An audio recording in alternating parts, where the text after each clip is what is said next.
Unidad de aprendizaje 3. Desafíos de las nuevas tecnologías. Introducción. Según los historiadores, el ser humano hacia 1750 duplicaba sus conocimientos respecto de los primeros años de la era cristiana. 150 años después, en 1900, volvía a duplicarlos y de nuevo los duplicaba en 1950. La secuencia temporal fue entonces 1750, 150 y 50 años respectivamente.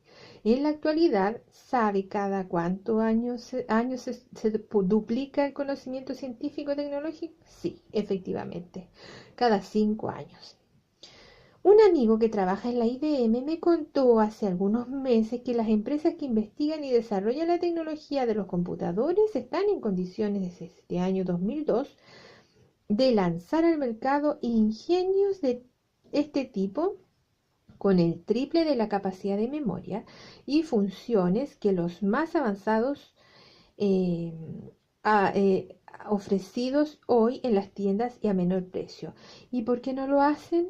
La pregunta será, la razón es simple, porque tienen que amortizar los gastos efectuados para el desarrollo de los modelos lanzados hace 2 años a la venta antes de invadir el mercado con los nuevos productos. Será así la paradoja de disponer esas empresas de tecnología más avanzadas que la actualmente en venta, pero autolimitan su entrada al mercado por razones económicas.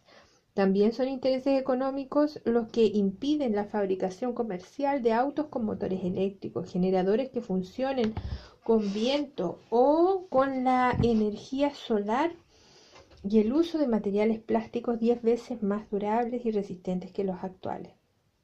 Es por eso que el desarrollo de las investigaciones científicas aplicadas a la tecnología se ha transformado en en el real desafío de cualquier país que aspire a una sociedad del conocimiento.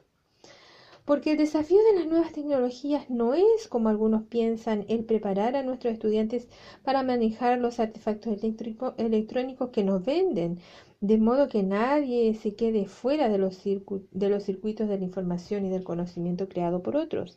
Esto es solo una parte. El verdadero gran desafío es el educar a nuestros jóvenes y adultos a pensar por sí mismos, a desarrollar sus habilidades y capacidades creativas, a investigar, a crear tecnología original y atención en este proceso que los profesores como usted tienen la responsabilidad fundamental de estimular, desarrollar y ensayar procesos de enseñanza-aprendizaje que apunten a enfrentar ese desafío de modo positivo y permanente. Lo anterior significa que usted y cada profesor del sistema debe estudiar y perfeccionarse constantemente. Sí, ya lo sé, ya sabemos que el profesor está mal pagado, que hubo todo un proceso pensado y realizado de descrédito de la función docente, de alcaldización de la educación y de ruptura de su misión clásica con la excusa del mercado, pero ello no es razón para hacer prácticas docentes diarias solo basadas en lo ya aprendido y en recetas repetidas. El desafío también consiste en realizar acciones día a día que apunten en la dirección del mejoramiento del sistema actual, microscópicas tal vez, pero que sumadas con centenares, ojalá miles de otras semejantes, puedan generar un río caudaloso de iniciativas de cambio. Posiblemente usted no, pero hay demasiados profesores que se pasan frente a los alumnos para entregar un conjunto de creencias, prejuicios, imágenes que tienen en su cabeza respecto de la educación de los alumnos y de lo que creen es bueno o malo, sin haber sometido tales creencias al rigor de la autorreflexión consciente y rigurosa. ¿Qué consecuencia trae lo anterior? Una primera es alejarse cada vez más de las nuevas y novedosas informaciones nacidas de los centros de investigación pedagógica, creando una tremenda distancia entre los avances del conocimiento y la práctica docente cotidiana. Otra consecuencia, tal vez la más grave, es que al recurrir el profesor de modo permanente a las mismas recetas, la práctica pedagógica se anquilosa y con ello se rigidiza todo el sistema. ¿Por qué le comento todo esto? Por un doble motivo. Primero, porque me interesa que luego de estudiar este libro usted esté en condiciones de analizar la importancia y las consecuencias de sus prácticas pedagógicas y deduzca el modo de cambiarlas si ellas no lo satisfacen. Segundo, porque el llamado, más que llamado clamor de la sociedad que la sociedad lanza hoy respecto de la educación y la necesidad de transformarla en un factor esencial de desarrollo de la persona y del país, usted puede escucharlo con claridad, pero reflexivamente, es decir, sin confundirse ante los intereses económicos de otra índole particular que pueden estar detrás de estos clamores, y sin angustiarse, porque el sistema donde usted labora no está aún a la altura de las nuevas exigencias. Todo cambio es un proceso trabajoso y lento donde lo fundamental son las personas convencidas racionalmente no solo que es preciso cambiar, sino especialmente sabiendo hacia dónde. Le digo esto porque he escuchado a colegas profesores de educación técnica decir, si seguimos con esto de las nuevas tecnologías y mañana me reemplazan por un robot, ¿qué va a ser de mi trabajo? O comentar, esto de las nuevas tecnologías de la información y el conocimiento es otra moda pasajera, ya pasará. O quedarse muy tranquilos luego de comentar, yo ya aprendí a navegar por internet, así es que estoy listo para todo este rollo de las nuevas tecnologías. El desafío de las nuevas tecnologías es un desafío que se plantea a toda la sociedad chilena en cuanto a su desarrollo futuro. Dicen, va a depender en parte importante de la capacidad del país para integrarse a la sociedad del conocimiento y la información veloz. De aquí se deduce la importancia del cambio del sistema educacional, no en sus aspectos formales, sino en su estructura, flexibilidad curricular, metodologías y especialmente cambio de mentalidad de los profesores. En esta tercera unidad pretendo que reflexionemos sobre estos temas, empezando por definir con la máxima claridad los conceptos fundamentales de progreso y desarrollo, tan en boga actualmente, y que hoy día son los argumentos que fundamentan el clamor sobre la necesidad de cambio de la educación actual, en especial la tecnológica. Y atención, entre las consecuencias del progreso y desarrollo surgen factores y consecuencias positivas, como la mejor calidad de vida, más comodidad para desplazarse, medicinas más poderosas, fibras y textiles que han cambiado hábitos de vestimenta, etc. Pero también negativas, como la contaminación del aire, mar y tierra, la depredación de los mares, bosques y minerales, el debilitamiento de la capa de ozono, las pastillas éxtasis y muchos otros productos del progreso y del desarrollo que no son para felicitarse precisamente.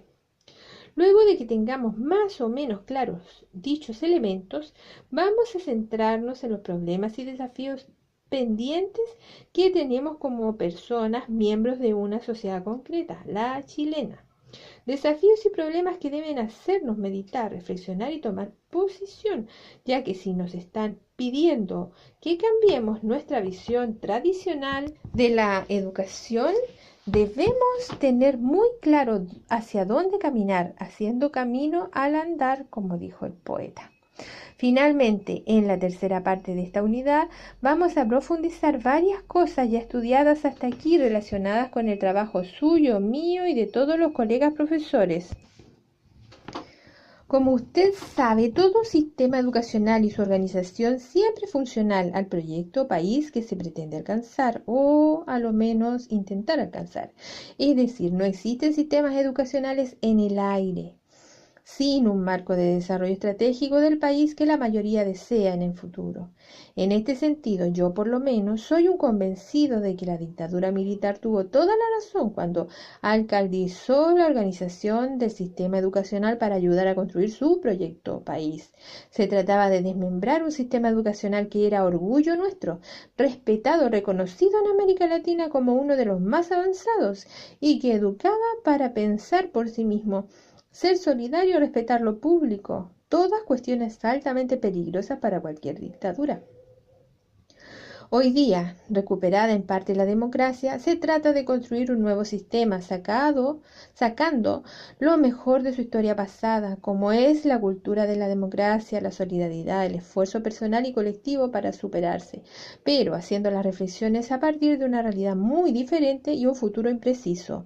Nuestro problema ahora es cómo ayudar a reestructurar el sistema educacional existente para los desafíos de este futuro. Y en esto, no lo olvide nunca, su aporte será esencial. De allí que me interesa de sobremanera definirle del modo más exacto que he podido tanto los desafíos que debemos asumir como los escenarios que debemos construir a futuro.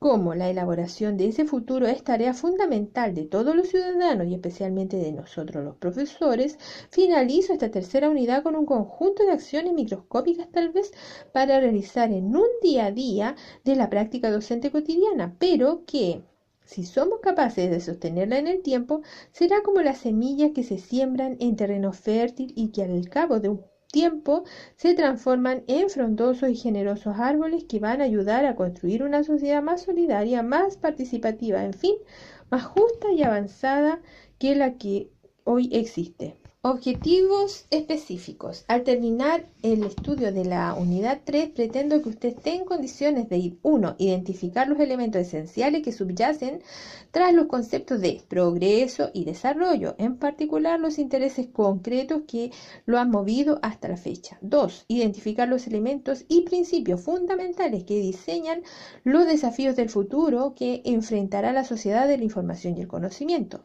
3. Utilizar sus conocimientos relacionados con los fundamentos de la educación tecnológica para identificar y actuar sobre los problemas hoy existentes en la enseñanza técnica. 4. Ser capaz de identificar las falencias existentes en la preparación académica de los profesores de enseñanza técnica de su establecimiento educacional y actuar sobre ellas proponiendo acciones factibles. Punto 1. Progreso y desarrollo. 1.1. Concepto de progreso. Me gustaría compartir con usted algunas reflexiones que pudiesen darnos un marco general conceptual que nos permita comprender lo que se ha denominado y sigue llamándose progreso en su variante tecnológica. ¿Qué es el progreso? Si leo mi viejo ayudante llamado Diccionario de la Real Academia Española, encuentro como definición de qué progreso es acción de ir hacia adelante, avance, adelanto, perfeccionamiento. Con lo cual me voy directo a la palabra avance, adelanto, perfeccionamiento para leer una serie de definiciones que tienen que ver con andar más rápido o superar a otros, mejorar una cosa o hacerla más perfecta, en el fondo con la idea de mejoramiento indefinido. Encontrada esta idea, es posible deducir que el progreso en cuanto a mejoramiento tiene que ser medido de alguna manera, es decir, tiene que poderse comparar con algún estándar, con algún nivel predeterminado o con algo concreto. Y aquí empiezan los problemas, porque hay en el progreso un objetivo, una meta por alcanzar. ¿Es el progreso una tendencia natural, permanente y persistente en la naturaleza? Son preguntas aparentemente simples alrededor de las cuales han girado miles de reflexiones de filósofos, antropólogos, biólogos y muchos pensadores del quehacer y destino humanos. Y las respuestas son múltiples y complicadas. Para los efectos de nuestro encuadre teórico relacionado con los avances de la tecnología, vamos a reflexionar sobre una alternativa muy discutida. Y es que el concepto progreso contiene la idea de que de algún modo la naturaleza tiende a la perfección, al mejoramiento constante y por supuesto ello también sucede con el ser humano y las organizaciones sociales. Estas ideas de progreso fueron pensadas y elaboradas con cierto rigor recién hacia el siglo XVIII.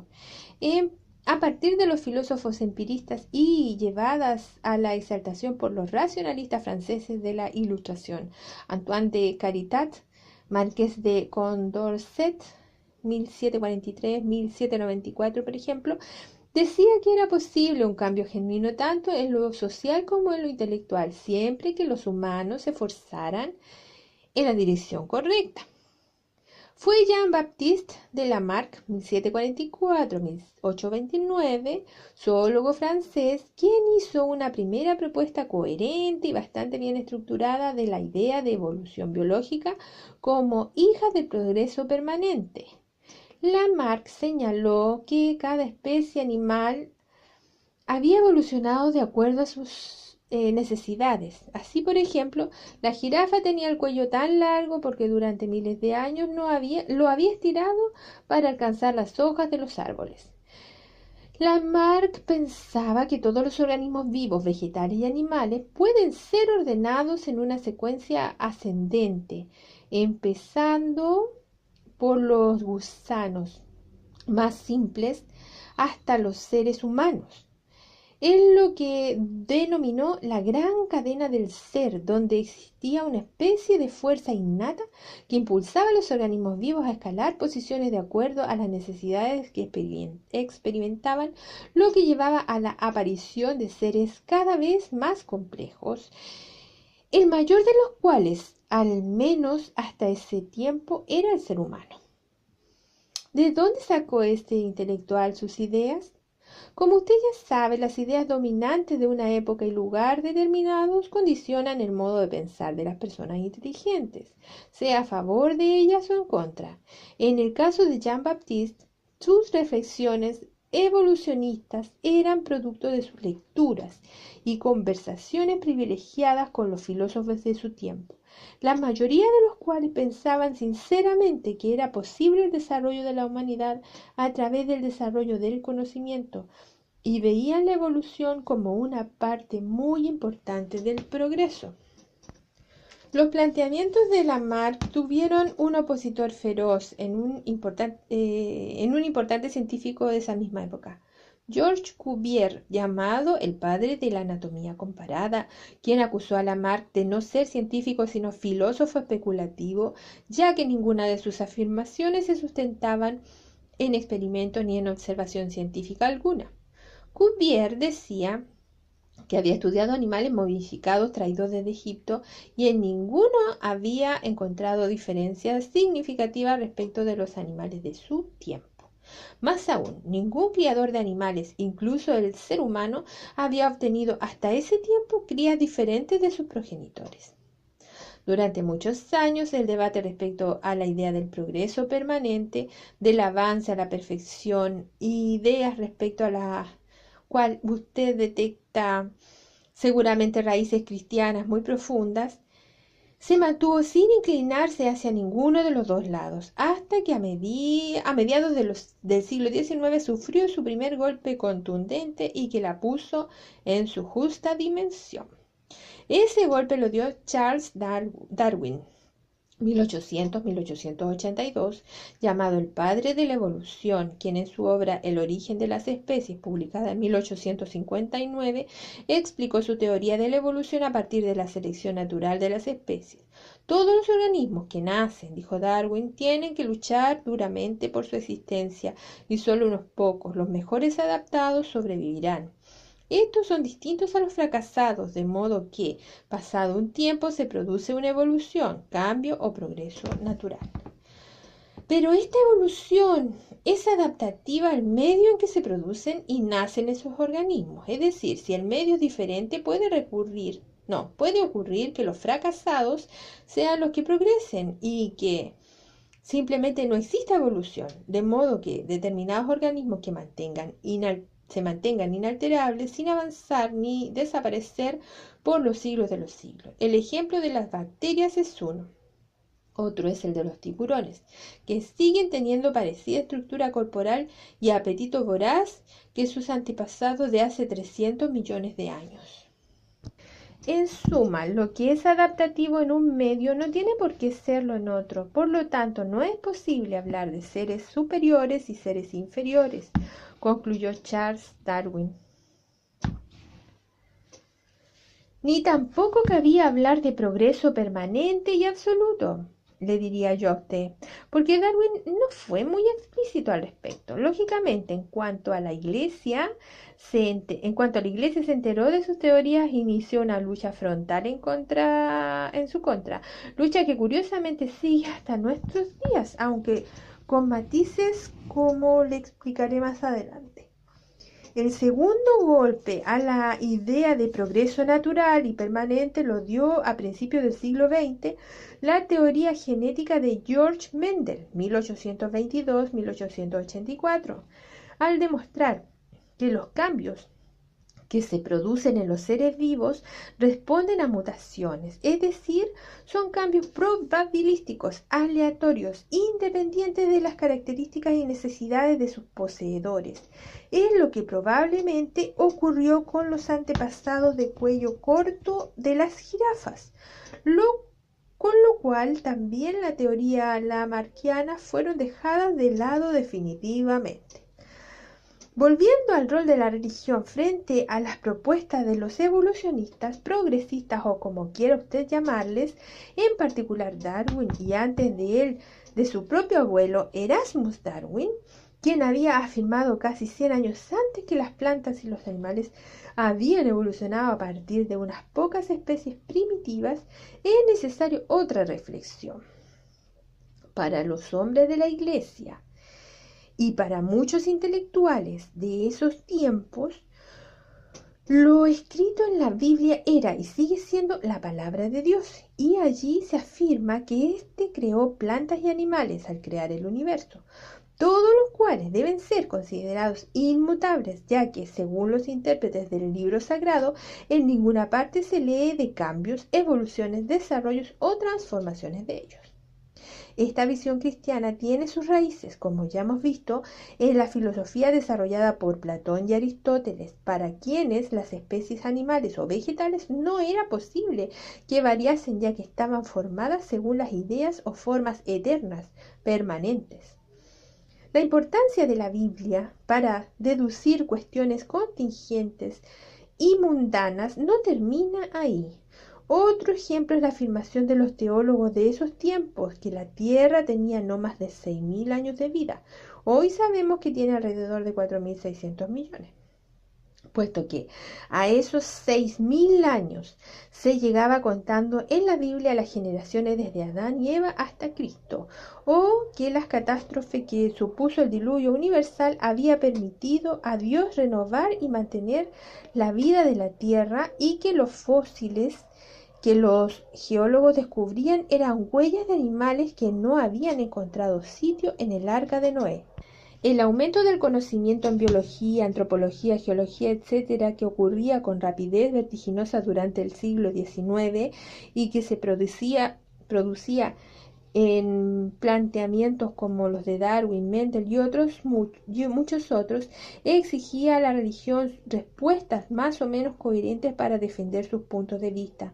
Muchas de esas respuestas, miradas desde la perspectiva de la ciencia actual, pueden parecerle ingenuas. Sin embargo, eran respuestas coherentes con el esfuerzo constante de los dirigentes religiosos por defender su fe con argumentos racionales, cuestión claramente contradictoria y que aún en nuestros días no se resuelve. Aunque la idea de la evolución permanente se ha dejado de un lado entre los científicos naturales, entre los filósofos se ha tomado y vuelto a tomar en relación al avance del progreso constante de la humanidad en los aspectos sociales y culturales. Así, por ejemplo, Julian Huxley, filósofo inglés del siglo XX, en su obra cumbre Evolución, Síntesis Moderna, publicada en 1942, escribe, comillas, debería quedar claro que si la selección natural puede dar cuenta de la adaptación y la especialización a largo plazo, también puede dar cuenta del progreso. Los cambios progresivos han proporcionado a sus poseedores ventajas obvias que les han permitido dominar sobre el resto. Una característica general de la evolución parece ser que en cada época una minoría da lugar a la mayoría de la época siguiente, mientras que el resto se extingue o su número se reduce. Cierre de comillas. Quisiera informar a usted que Huxley fue uno de los principales exponentes durante la segunda mitad del siglo recién pasado del desarrollo y extensión del concepto carrera armamentista, particularmente de las armas biológicas, todo lo cual para él estaba relacionado con la supervivencia del más fuerte en armamentos. También es interesante señalar que el sacerdote jesuita francés Pierre Teilhard de Chardin, en el libro El fenómeno humano, publicado en 1955, argumentó que toda la creación evoluciona hacia los elementos esenciales de lo humano, hacia algo que él llamó punto omega y que identificó con Dios en la persona de Jesucristo. La idea de progreso forma parte de una visión de la vida en la que la cultura occidental y cristiana tiene sus raíces en la búsqueda de la perfección, del acercarse a Dios y de hallar explicaciones a todos los procesos que se observan en la naturaleza. Sin embargo, esta idea, como todas, ha cambiado según sea la época y lugar donde se ha desarrollado. Ya me refería a las raíces religiosas de la idea de progreso permanente e ilimitado, pero hay otras. Cuando Darwin construía su teoría de la selección natural, Inglaterra desarrollaba su revolución industrial y construía su época dorada de preeminencia colonial, política y militar, por lo cual fue natural para los ingleses el creer y hacer expandir la idea de progreso constante. Y no piense usted que esa situación se dio solo en el siglo XIX. Al final de la década de los 40, en el siglo XX, los científicos norteamericanos habían desarrollado el llamado Proyecto Manhattan, que era, como usted sabe, la construcción de la bomba atómica que se había lanzado sobre Japón. Esta situación produjo un enorme temor y respeto de las sociedades del mundo hacia la ciencia y su capacidad para desequilibrar los poderes del mundo, pero también generó el optimismo de avanzar hacia sistemas sociales democráticos, de bienestar social y buena vida para todos los seres humanos. Optimismo que se vio muy reforzado cuando se iniciaron los preparativos para la conquista del espacio. Lo mismo ocurrió hace un par de años, cuando se logró identificar cada partícula de la cadena genética del ser humano. Cada descubrimiento, cada avance en el conocimiento científico se ha tendido a unir con el progreso, entendido como consecuencia de eventos desarrollados en tiempos específicos y en un orden determinado e invariable, de manera que cada evento de dicha secuencia tiene que ser superior a su antecedente e inferior a su sucesor. Es la idea popular del progreso, que sin embargo es bastante irreal si se somete a la prueba de la racionalidad científica.